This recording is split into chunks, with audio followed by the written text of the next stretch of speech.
ఏంటి కూటమి ప్రభుత్వం మీద మీ అభిప్రాయం ఏంటి ముందుగా?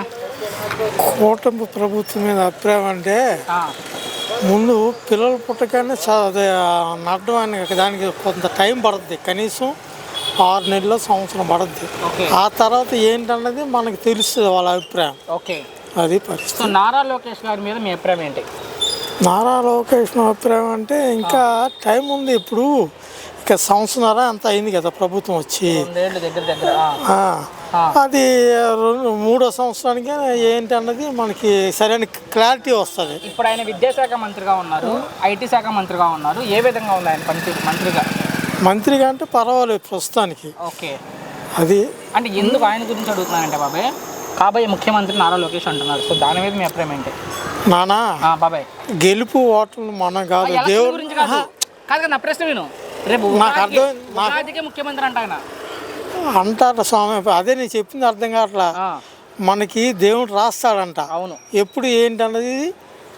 అంతేగాని మనం అనుకున్నట్టు అయితే ఇంకెందుకు మనం ఈ పాటికి దేవుడి మీద యుద్ధానికి వెళ్తాం అని నా ప్రశ్న ఏంటండి. అది కరెక్టే.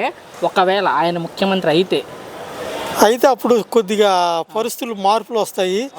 సరిగ్గా కూటమి ప్రభుత్వం ఎలాగ నడపాలన్నది అతనికి అవగాహన వస్తుంది, చేయగలుగుతాడు. మరి ఆయన ముఖ్యమంత్రి అయితే డిప్యూటీ సీఎంగా ఉన్న పవన్ కళ్యాణ్ పరిస్థితి ఏంటి? ఆయన డిప్యూటీ సీఎంగా ఉండాలా లేక ఏంటి, ఏమనుకుంటున్నారు మీరు? అది మనం ఏంటంటే అతన్ని విమర్శించడం కాదు. అవునులే బాబాయ్, ఏదైనా అదృష్టం ఉండాలి. రేపు పొద్దున్న అతనికే రావచ్చేమో సీఎం పదవి. అన్నట్టు నసీబు. అంటే చంద్రబాబు గారు పవన్ కళ్యాణ్ ఈ విషయం ఆల్రెడీ మాట్లాడేసుకున్నారని కూడా అనుకుంటున్నారు మరి బయట. ఏంటది? ఈ విషయం గురించి, ముఖ్యమంత్రి మార్పు గురించి చంద్రబాబు పవన్ మధ్య డిస్కషన్ కూడా జరిగింది అంటున్నారు. మరి ఎంతవరకు నిజం అబద్ధం మనకు తెలియదు. అది ఏంటన్నది రేపు పొద్దున్న ఈ సీఎం అయితే కానీ అన్ని బయటపడను. చివరిగా మీ అభిప్రాయం ఒక్క మాటలో ఏం చెప్తారు నారా లోకేష్ గారి గురించి? అంటే నారా లోకేష్కి అతని సీఎం అయితే బాగా, ఎందుకంటే అతను కనీసం ఒక 7-8 సంవత్సరాల నుంచి ఇదే ఈలో ఉన్నాడు. ఈ ప్రభుత్వం నడపాలంటే దానికి మంచి పథకాలు ఏంటి కావాలి, ఏదొస్తే మనకి విన్ అవుద్ది అన్న ఆలోచన మీద ఉంటాడు. Thank you.